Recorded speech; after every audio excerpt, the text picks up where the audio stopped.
எல்லா தமிழ் மக்களுக்கும் என்னுடைய வணக்கம். இன்னைக்கு நம்ம கேரளா சமையலில் கேரளா ட்ரெடிஷ்னலாக செய்கிற பெசஹா அப்பம் எப்படி செய்யலான்னு தான் பார்க்க போகிறது. இதுக்கு 2-3 பேர் இருக்குது. பெசஹா அப்பம், குரிஷப்பம், ஈஸ்டர் அப்பம். இது கூடவே இதை தொட்டு சாப்பிட்றதுக்காக ஸ்பெஷலாக நம்ம ரெடி பண்ணுற ஒரு பால், அதோட ரெசிபி கூட இன்க்ளூட் பண்ணி இருக்குது. ரெண்டுமே ரொம்ப ஈஸியாக இருக்குது செஞ்செடுக்கிறதுக்கு, அதே மாதிரி ரொம்ப டேஸ்டியும் ஹெல்த்தியும் இருக்குது. ஈஸ்டர் ஸ்பெஷலாக இருக்கிற இந்த ஒரு ரெசிபி எப்படி பண்ணலான்னு பார்த்துட்டு வரலாம். அதுக்காக 1 கப் அளவுக்கு பச்சை அரிசி நான் எடுத்துருக்கு. நல்ல குவாலிட்டியாக இருக்கிற பச்சை அரிசி பார்த்து எடுத்துக்கோங்க.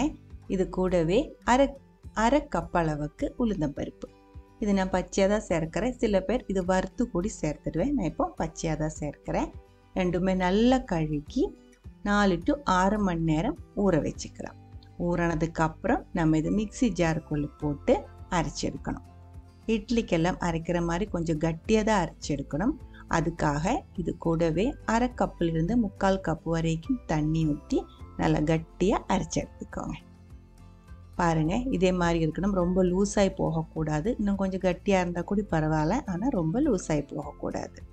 அதே மிக்சி ஜாருக்குள்ளே 1 கப் அளவுக்கு துருவன தேங்காய், 10 சின்ன வெங்காயம், ஒரு சின்ன சைஸ் பூண்டு, 1 டீஸ்பூன் அளவுக்கு சீரகம். சில பேர் சின்ன வெங்காயம் சேர்க்காமல் பூண்டு மட்டும் சேர்த்து அரைச்சிடுவேன். சில பேர் பூண்டு சேர்க்காமல் சின்ன வெங்காயம் சேர்த்துடுவேன். அதெல்லாம் உங்களுக்கு எப்படி பிடிக்குமோ அதே மாதிரி செஞ்சுக்கோங்க. ஆனால் சீரகம், தேங்காய் நீங்கள் எடுக்கிற வெங்காயமாக இருந்தாலும் பூண்டாக இருந்தாலும் அது கூட கண்டிப்பாக சேர்க்கணும்.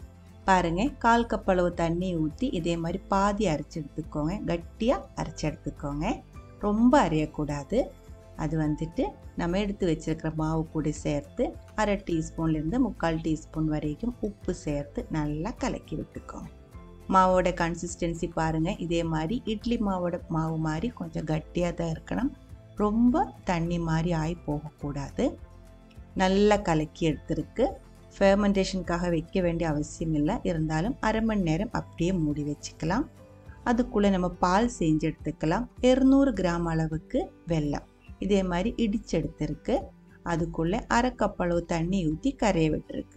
நீங்கள் இது கொதிக்க விட்டு மெல்ட் பண்ணி அரிச்சு கூடி எடுத்துக்கலாம். நான் இப்போ இதை இப்படியே கரைய விட்டுருக்கு. அரை மணி நேரத்துக்குள்ளே மாவு பாருங்கள், இது ஒன்றும் பொங்கி வராது. அரை மணி நேரம் ரெஸ்ட்டுக்காக மூடி வச்சுருக்கு, அவ்வளோதான். அரை மணி நேரம் மூடி வைக்கணுன்ட்டு இல்லை, உங்களுக்கு வேணால் உடனே அப்போ செஞ்சு எடுத்துக்கலாம். நம்ம இதை ஆவியில் தான் வேக வைக்கிறது. அதுக்காக ஒரு பிளேட்டுக்குள்ளே கொஞ்சம் தேங்காய் எண்ணெய் நல்லா தடவி விட்டுக்கோங்க. ஸ்டீமருக்குள்ளே இல்லை இருந்த இட்லி தட்டுக்குள்ளே கொஞ்சம் தண்ணி ஊற்றி தண்ணி நல்லா கொதித்து ஆவி வந்ததுக்கப்புறம் நம்ம எண்ணெய் தடவி வச்சுருக்கிற பிளேட் அதுக்குள்ளே மெதுவாக வச்சு பிளேட்டு கொஞ்சம் சூடானதுக்கப்புறம் மாவு ஊற்றிக்கோங்க. பிளேட்டு சூடானதுக்கப்புறம் மாவு ஊற்றும் போது நம்ம அப்பம் எடுக்கும்போது பிளேட்டில் ஒட்டாமல் இருக்கும். ரொம்ப திக்காக மாவு ஊற்றக்கூடாது. ஒரு மீடியம் திக்னஸில் மாவு ஊற்றிக்கோங்க. அந்த மாவுக்கு மேலே சர்ச்சில் இருந்து நமக்கு கிடைக்கிற தென்னிலா, இங்கே ஓலா அப்படின்னு சொல்லுவேன். அது என்ன தமிழில் எப்படி சொல்கிறேன்னு எனக்கு தெரியல. ஈஸ்டருக்கு முன்னாடி வர்ற சண்டே, ஓஷான ஞாயிறு அன்னைக்கு சர்ச்சில் இருந்து கொடுக்குற அந்த ஓலா, குருத்தோலா அப்படின்னு சொல்லுவேன், அதுதான் வைக்கணும். ஆனால் நம்மகிட்ட அது இல்லாததுனால நான் இப்போ சாதாரணமாக ஒரு தென்னிலை கட் பண்ணி வச்சுருக்கு. 8 to 10 நிமிஷம் மீடியம் ஃப்ளேமில் நல்லா வேக வச்சதுக்கப்புறம் ஆற விட்டுக்கோங்க. ஆறுறதுக்குள்ளே இதுக்கான பால் ரெடி பண்ணி எடுத்துக்கலாம். 1/4 கப் அளவுக்கு வறுத்த நைஸாக இருக்கிற அரிசி மாவு, இடியப்பத்தோட மாவு எடுத்துக்கோங்க. கூடவே 1/2 கப் அளவுக்கு மீடியம் திக்னஸில் இருக்கிற தேங்காய் பால், அதுவும் சேர்த்து கட்டி இல்லாமல் நல்லா கலக்கி எடுத்துக்கோங்க. நீங்கள் வேணால் தேங்காய் பால் பவுடர் இருக்குல்ல, கோகோனட் பவுடர் இன்ஸ்டன்ட், அது கூட எடுத்துக்கலாம்.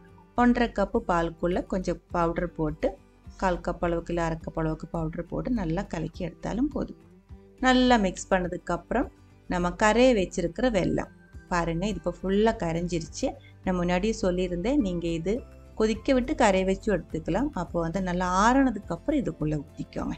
இப்போ கொதிக்க விடாமல் நல்லா கரைய வச்சு அப்படியே அரிச்சு ஊற்றிருக்கு. எல்லாமே நல்லா கலந்ததுக்கப்புறம் ஸ்டவ் மேலே வச்சு நல்லா சூடு பண்ணணும்.